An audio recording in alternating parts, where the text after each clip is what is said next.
vai ler o versículo de número 2, Provérbios 29, versículo de número 2. Pedimos, Pai, em nome de Jesus, que nessa hora possamos ter a revelação da Tua Palavra naquilo que já está escrito, mas que precisa ser entendido pelas nossas mentes, pelos nossos corações, pelo nosso ser, e clamamos a Ti para que o Teu Espírito Santo possa nos trazer essa compreensão das Escrituras. Em nome de Jesus, amém. Quando os justos florescem, o povo se alegra. Quando os ímpios governam, o povo geme. O versículo que por si só já explica tudo. Eu li na Nova Versão Internacional, eu estou lendo na Nova Versão Internacional, e a gente viu na semana que passou que mais ou menos 64 depois de Cristo, Nero era o governante, o imperador de Roma, e ele tinha forjado alguns culpados e começou a infligir essas pessoas e colocando punições por causa do incêndio em Roma. E foi exatamente nesse governo de Nero que Paulo escreve a epístola aos Romanos, e ele estava encarcerado, preso.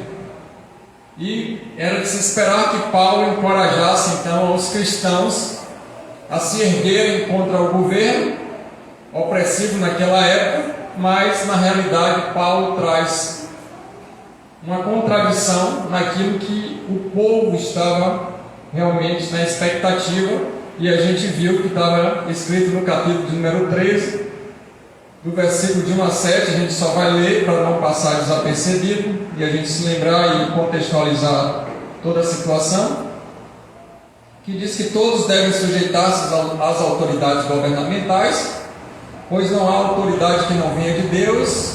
As autoridades que existem foram por ele estabelecidas, portanto aquele que se rebela contra a autoridade está se opondo contra Deus que instituiu, e aqueles que assim procedem trazem contra si as próprias condenações, pois os governantes não devem ser temidos, a não ser por aqueles que praticam mal. E então ele vai falar sobre essas coisas e dar continuidade, dizendo que no versículo 4 em diante, que essa autoridade é serva de Deus para o cumprimento do bem, mas aquele que pratica o mal, fique com medo, porque será uma espada para determinados fins cumprir o propósito. Então essa autoridade é uma serva de Deus para punir quem pratica o mal como um agente de justiça. Foi isso que a gente viu praticamente.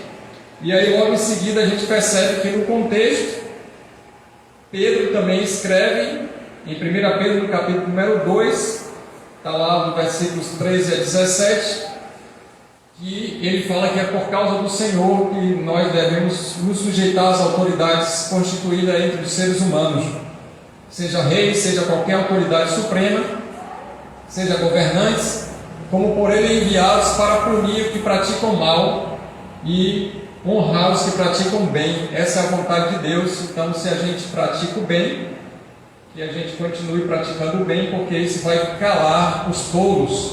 A nossa vida vai demonstrar que eles estão errados e vai fazer com que esses insensatos entendam que a gente está servindo a Deus.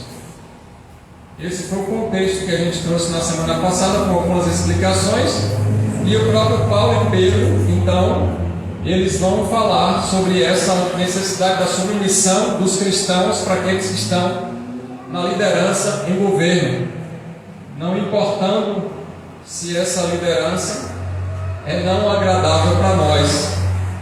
E aí não está somente relacionado com governos de países, não, mas ele começa dentro do próprio lar, instituindo o homem como cabeça. E a gente falou sobre essa questão de machismo, e a gente explicou. Para quem quiser acompanhar melhor e ter um entendimento melhor, está no canal do YouTube, lá, Ministério Resgatar e Restaurar, tem a parte 1, da gente ter esse entendimento sobre as autoridades humanas. No Instagram também está rodando o vídeo da semana anterior, e aí a gente pode ter uma compreensão melhor. Mas hoje eu quero, dentro desse olhar, dessa perspectiva, trazer algo sobre essas autoridades e como nós cristãos devemos nos comportar em relação a essas autoridades humanas. Então, a primeira visão que a gente pode ter a respeito disso é que podemos optar em desobedecer à autoridade instituída por Deus, ao governo de Deus através dessas pessoas, e fazer com que venhamos a sofrer punições com o julgamento de Deus. Essa é uma visão assim meio rebelde, um pouco anarquista. É uma posição que ela não tem nenhum suporte bíblico, né? Não existe evidências nas Escrituras Sagradas, principalmente nas orientações de Paulo, que a gente já viu em Romanos, sobre essa anarquia em relação à autoridade constituída por Deus. Mas existem pessoas que se rebelam realmente contra essas autoridades e elas vão sofrer punições, vão pagar um preço altíssimo por causa dessa rebelião. Foi aí que a gente colocou a situação do lar, o homem e a mulher, o esposo e a esposa, o marido para com essa mulher como autoridade, depois essas relações todas na sociedade, seja por trabalho, seja pelos próprios governantes e aqueles líderes, inclusive eclesiásticos, que a gente está submisso. Nós aqui como pessoas, povo de Deus, aquele que está nos pastoreando. E a gente mostrou a realidade de que o reino de Deus, aquele que quer ser o maior, que sirva. Então esse entendimento deve ser necessário para que a gente não pense que, pegando um versículo solto, possa fazer uma doutrina para que todo mundo agora fique em subserviência ou escravizado por causa dessa autoridade. Não é isso que a Bíblia ensina, mas se for uma liderança eclesiástica, deve ser essa submissão em amor, e não sendo, deve ser em respeito, em consideração, ainda que a gente não considere muitos como a nossa autoridade, não representam a nós como povo, como pessoas, como nação. Isso aí é um outro pensamento, mas precisamos estar firmes naquilo que Deus colocou e cumprir a palavra dele. Pronto, aí chegamos na segunda visão, de que num extremo, podemos dizer assim, que tudo que acontece dentro da nação, tudo que acontece dentro do estado, tudo que acontece na cidade, tudo que acontece em casa, nas nossas vidas relacionadas com a autoridade, não importa se esse comando é um comando ruim, um comando perverso, um comando hipócrita ou corrupto, enganoso, mentiroso, e a pessoa tem que obedecer. Também aí já é um outro extremismo, não tem respaldo bíblico nenhum para essa linha de pensamento. Então a gente vê que as questões de populismo, as questões de patriotismo, independente daquilo que crê ou não, seria um extremo para essa situação. Ela não está na Bíblia. Nada contra a nação que você nasceu ou aquilo que você entende como cidadão. A gente está falando sobre questões bíblicas. Então a primeira visão é a visão de se rebelar contra a autoridade. A segunda é fazer tudo que a autoridade quer, mesmo que ela esteja errada. Nenhuma das duas estão enquadradas dentro dos princípios de Deus, conforme as Escrituras. Mas também existe uma posição, que é a posição de submissão bíblica. E é essa que eu quero compartilhar com vocês, com alguns textos que estão nas Escrituras Sagradas. Tem diversos, mas eu peguei alguns salteados para que a gente possa ter esse entendimento. Primeiro, lá em Êxodo, no capítulo número 1, a gente vai perceber que Faraó, ele dá um comando para as parteiras hebreias, para que elas matem todos os bebês judeus do sexo masculino. Essas parteiras, elas não obedecem a esse comando de Faraó, porque elas temiam a Deus e não fizeram como tinha ordenado o rei do Egito. E porque elas não fizeram isso, os meninos nasceram e veio com a descendência e a geração para chegar em Cristo Jesus, o nosso Senhor. E é interessante que no capítulo de número 1, versículo 20 e 21 de Êxodo, está escrito que Deus fez bem as parteiras. O povo aumentou e se tornou muito forte, porque as parteiras temeram a Deus e constituiu famílias, e fez com que elas também pudessem gerar filhos. Isso foi agradável a Deus. Tinha uma ordem de assassinato, e essas parteiras não cumpriram essa ordem de assassinato porque elas temiam a Deus. Depois, andando um pouco mais pelo Antigo Testamento, a gente vai perceber que existe Josué no capítulo número 2. Raabe ali, ela, entre aspas, desobedece a ordem do rei de Jericó, e ela não entrega os espiões israelitas para que pudessem ser mortos. Muito pelo contrário, ela guarda eles, faz com que eles fujam para poder essa espionagem inteligente fizesse com que Jericó fosse invadida e fosse tomada aquela cidade. A gente percebe que, apesar de Raabe ela não ser convertida, ela temia a Deus, e ela não cumpriu uma ordem porque ela entende que Deus não estava naquele negócio. E a gente vai percorrer a Bíblia, vamos chegar em 1 Reis, no capítulo número 18, e a gente vai encontrar um homem chamado Obadias. Esse homem temia muito ao Senhor, e Jezabel, a rainha, mandou matar os profetas de Deus. Obadias então vai tomar centenas desses profetas e vai esconder para que eles pudessem viver.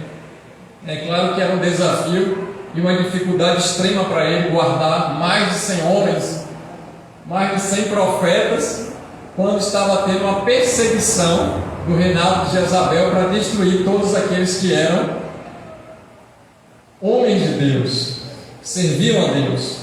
Mas, apesar desse desejo do governante para poder matar, eles ficaram vivos e glorificaram o nome do Senhor, inclusive profetizando e fazendo com que muitas pessoas entendessem que era necessário se arrepender e crer em Deus. Então a gente corre a Bíblia novamente para frente, a gente vê lá Daniel.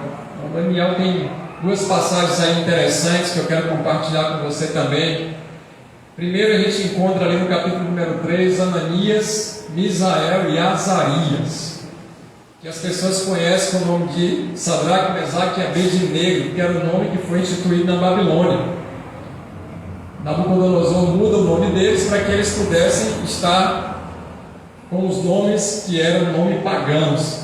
Eles vão se recusar diante dessa situação a se prostrar, se curvar diante do ídolo que foi criado de ouro, sob o comando do imperador ali naquele momento, o rei Nabucodonosor. Eles não se prostram diante do ídolo, e isso vai gerar a fornalha ardente 7 vezes mais. Mas a gente já sabe a história, e apesar deles adentrarem nessa fornalha, e os soldados que colocaram eles na fornalha morreram, a Bíblia diz que nem o cabelo deles ficaram cheirando a fumaça. E no próprio Daniel, no capítulo número 6, a gente vai perceber que tem um decreto do rei Dario, que ninguém poderia orar ou clamar com outro Deus que não fosse o próprio que estivesse no poder, e no caso seria Dario.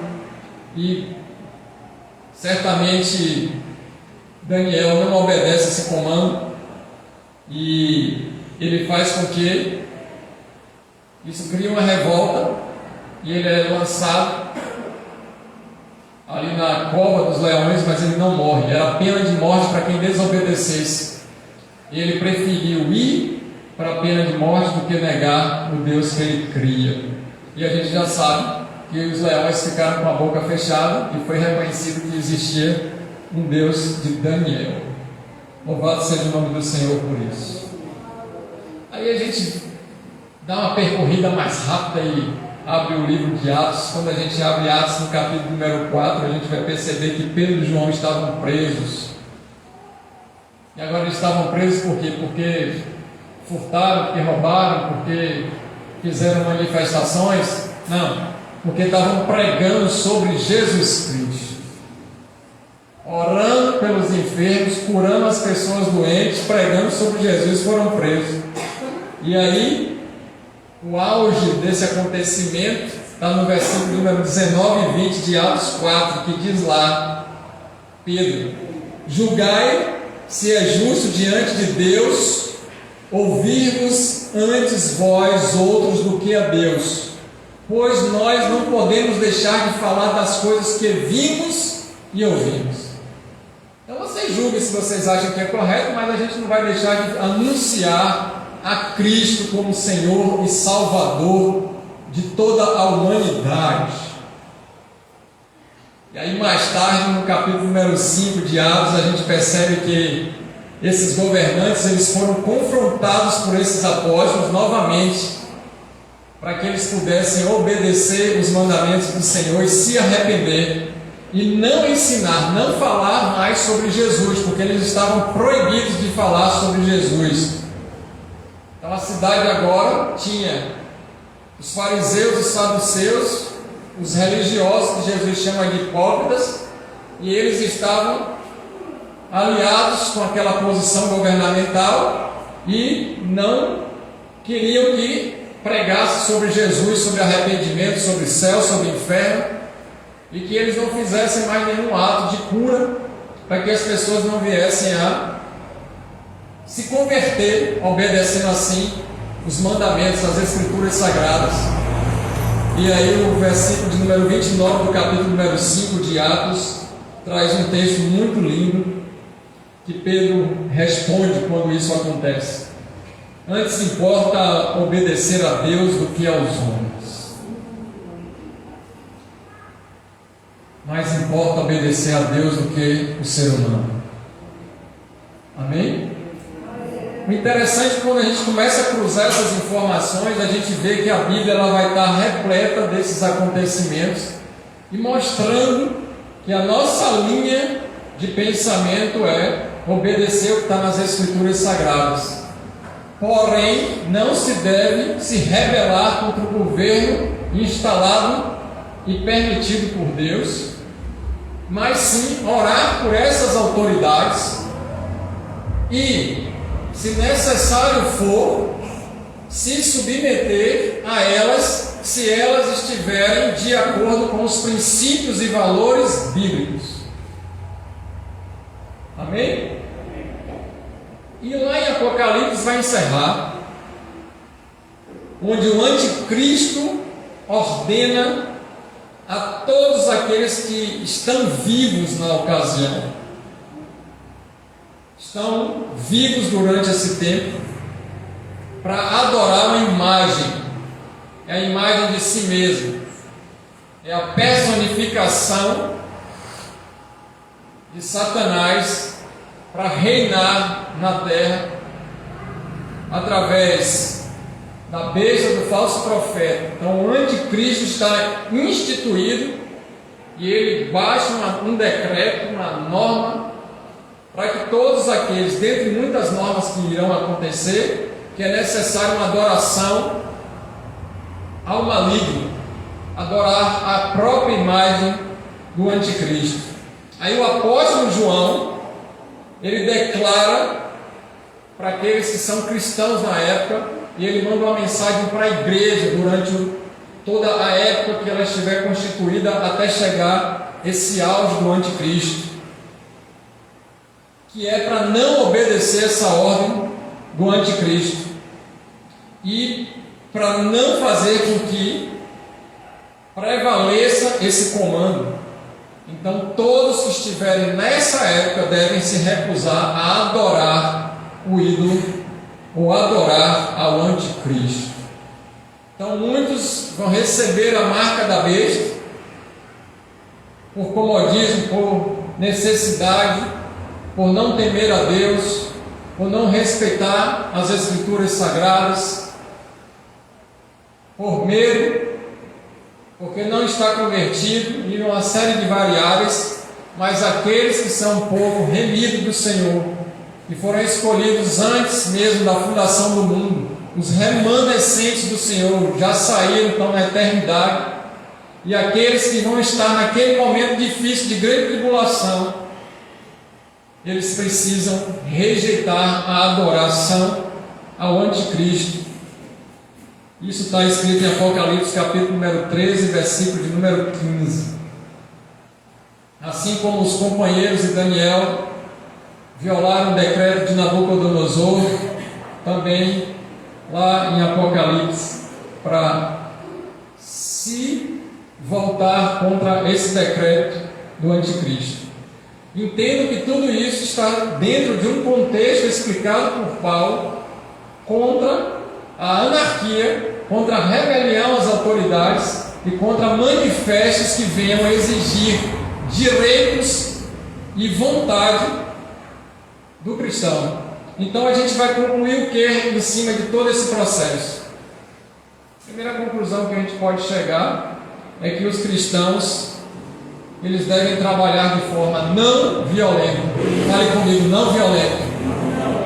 Então nós, como cristãos, crentes em Jesus Cristo, nós repudiamos toda forma de violência social e civil que venha causar problemas para todos. Nós somos contra a violência. Nós somos um povo que proclama a paz, levamos a paz. E aí eu sei que muitos podem pensar que a gente está de um lado ou do outro, e não é isso que a gente quer trazer aqui para a mensagem. Cada um tem o seu pensamento em relação a isso. Eu sei qual é o pensamento da igreja na qual eu lidero. Mas aqui se fala de violência. Então, o repúdio é para a violência, para os atos de violência.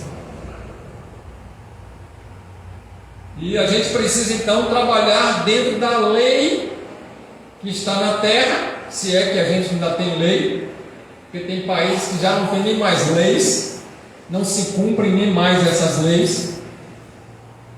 Mas a nossa esfera de alcance é nas ordens celestiais. Nossa luta não é contra a carne e contra o sangue, é contra os principados e potestades nas ordens celestiais da maldade. Então, essas leis e comandos governamentais que violam diretamente as leis de Deus e os comandos de Deus, aí a gente é contra. Mas por ser contra, a gente não vai adentrar uma batalha violenta, física. Se então o cristão, é o pensamento nosso a partir de agora, se então o cristão ele não obedece o governo maligno, ou ele foge desse governo para um outro lugar, ou ele deve aceitar a punição daqueles líderes que estão no comando pelas ações que fizerem. Morrer é lucro, viver é Cristo. Esse é o Evangelho verdadeiro. E aí muitos nesses dias não querem morrer por Jesus. Quem quer morrer por quem?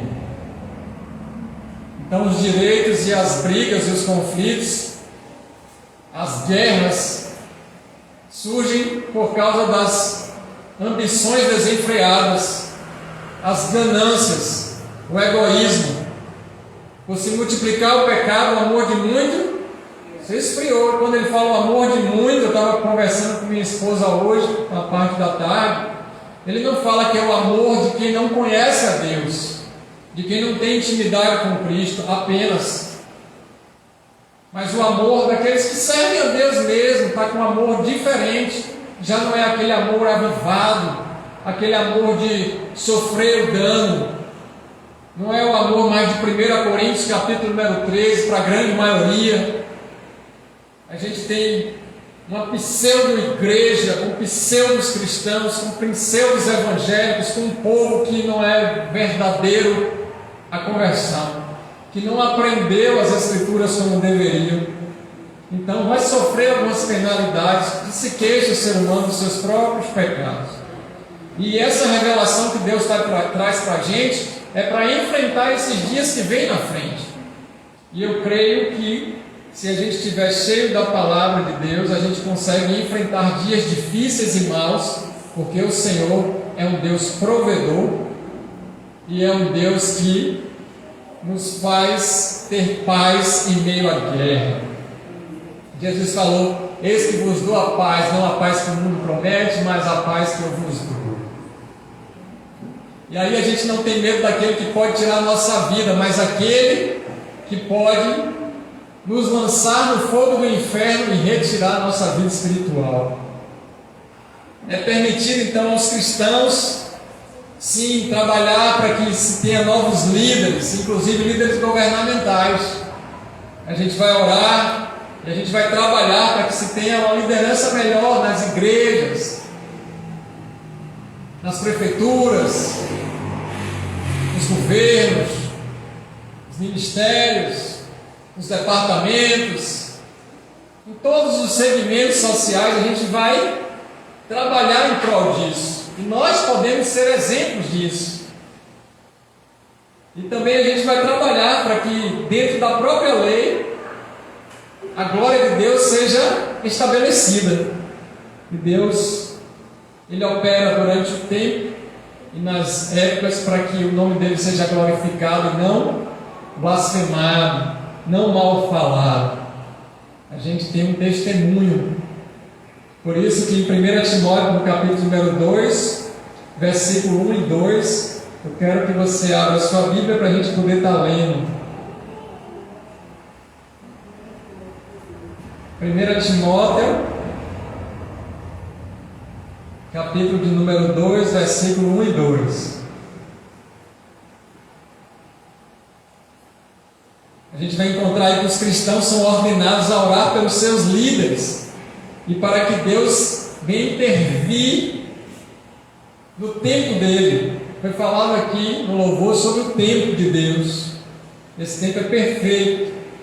E esse tempo Deus muda qualquer situação, Ele muda a sorte do povo dele. E através dessa intervenção divina é que as coisas acontecem de acordo com o propósito para a glória e louvor do nome dele. Então 1 Timóteo capítulo 2, versículo 1 e 2 vai dizer: antes de tudo, pois, exorto que se use a prática de súplicas, orações, intercessões, ações de graça em favor de todos os seres humanos. Algumas traduções: em favor de todos os homens, em favor dos reis e em favor de todos os que estão ou se acham investidos de autoridade, para que vivamos a vida tranquila e mansa, uma vida em paz, com toda a piedade, a misericórdia e honra, o respeito. Então é necessário que a gente esteja clamando a Deus súplicas, um clamor de desespero para que Deus possa agir. Orações, orar sem cessar, orar no pensamento, orar sem precisar falar, conversar com Deus, orar as Escrituras Sagradas. E para isso a gente precisa conhecer essas Escrituras, orar o que é a vontade de Deus. A gente só ora o que é a vontade de Deus quando a gente está ligado com Ele intimamente, através do Espírito dele, porque o Espírito conhece o que está na mente de Cristo. E quando a gente não sabe orar, a Bíblia diz que Ele clama, inclusive com gemidos inexprimíveis. Intercessões, se colocar no lugar do outro, entrar na brecha, se assim a gente pode dizer, entre aspas, se posicionar para que o outro não sofra um dano e a gente possa ajudar aquela outra pessoa. E com ações de graça. Também foi falado no louvor sobre a gratidão. Ações, quer dizer, um comportamento, atitudes que glorifique, que seja de gratidão, que agradeça, que seja agradecido a Deus por tudo que Ele tem feito. E a gente louvou aqui no final por tudo que tem feito, por tudo que Ele fez, e o que vier a fazer, tudo vem do Senhor. Então nós somos gratos por todas as coisas, e nós somos gratos a Deus por todas as situações que nós passamos. E já foi explicado aqui, inclusive desse púlpito, que nós não somos gratos porque a gente está no problema, ou porque a gente enfrenta uma dificuldade, ou porque a gente ficou doente, ou porque a gente está numa situação crítica. Mas somos gratos que, apesar de tudo isso, o Senhor nos torna mais do que vencedores em Cristo Jesus, e com o nosso Deus a gente salta a muralha, a gente enfrenta as batalhas e a gente percebe que Deus é um Deus provedor, que sustenta, que zela, que cuida, que nos ama, que é bondoso, misericordioso, e que apesar de toda a tribulação gera uma esperança, uma perseverança para a salvação. Aleluia. Então Timóteo, Paulo escrevendo a Timóteo, ele diz assim: é necessário então que a gente possa fazer essas coisas, e que se for rei, se for presidente, se for primeiro-ministro, a gente vai estar orando. Ainda que vocês não tenham parte com ele, não estejam com ele, ou eles não te representem, mas a nossa função e a obrigação bíblica, de acordo com as Escrituras, é fazer isso. E são para todos que estão investidos de autoridades. Então aí entra militares, entra civis, entra todos aqueles que estão em posições de autoridade. E tudo isso é para que a gente fique em paz. Mas se não tiver jeito e a gente precisar morrer por Cristo, será dessa maneira. As orações, súplicas, intercessões, vai fazer com que a gente tenha dias de paz, mesmo com os nossos inimigos. Porque quando a gente pega as Escrituras Sagradas e abre para ler e para meditar, refletir, a gente percebe que toda vez que a gente vê um povo sendo temente e obediente às Escrituras, buscando a santidade, Deus fazia com que as nações ao redor não viessem a castigar. E se isso acontecesse, Deus dava livramento para aqueles que eram os remanescentes. Aleluia! Glórias a Deus por isso. Então a gente entende que nesse estudo sobre as autoridades, a gente precisa cumprir a vontade de Deus, e essa não é a nossa vontade, é a vontade de Deus, e ela é boa, perfeita e agradável. Deus sabe o porquê as pessoas têm que passar por isso. Deus sabe porquê a gente está nesse momento. Deus sabe o porquê de todas as coisas. Ele é onisciente. E mais do que isso, Ele é onipresente. Ele está em todos os lugares, principalmente na vida daqueles que confessaram Jesus Cristo como o único e suficiente Senhor e Salvador. Por isso, em Provérbios 29:2, a Bíblia se autoexplica, diz que quando há um governante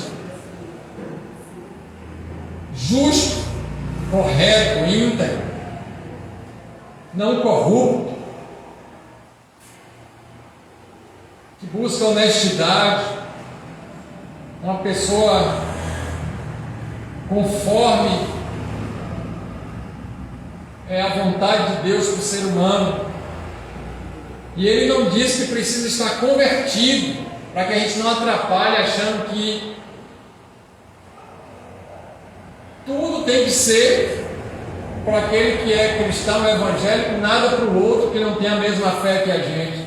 Quem convence do pecado, da justiça e do juízo é o Espírito Santo.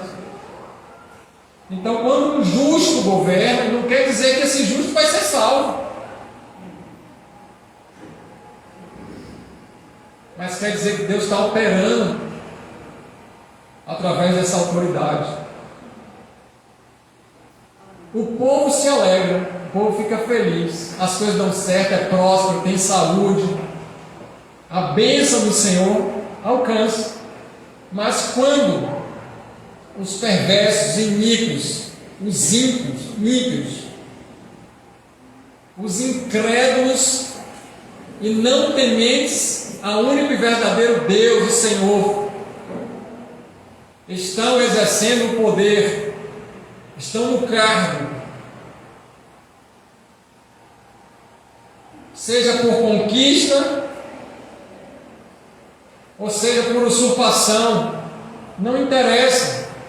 Deus permitiu, o povo sofre, adoece, geme e perece. É Bíblia. Então, se a gente já conhece tudo isso como crente, se a gente já sabe das Escrituras Sagradas, o que nos resta, senão servir a Deus e cumprir a vontade dele? Só que para isso a gente vai ter que morrer para os nossos pensamentos carnais, para os nossos desejos humanos e para as nossas vontades mundanas. O convite de Cristo ainda continua o mesmo durante o tempo. Quem quiser me seguir, negue a si mesmo, toma a sua cruz e siga. O Evangelho continua o mesmo, o ser humano muda, mas a palavra de Deus permanece para sempre. E aí vem os questionamentos. Não adianta ter questionamentos, porque a vontade de Deus é soberana e ela vai se cumprir. Quem se alinhar à vontade dele viverá para sempre. Quem estiver fora da vontade dele perecerá para sempre, eternamente. Amém, igreja? Gostaria que você pudesse se posicionar para a gente orar nesse momento.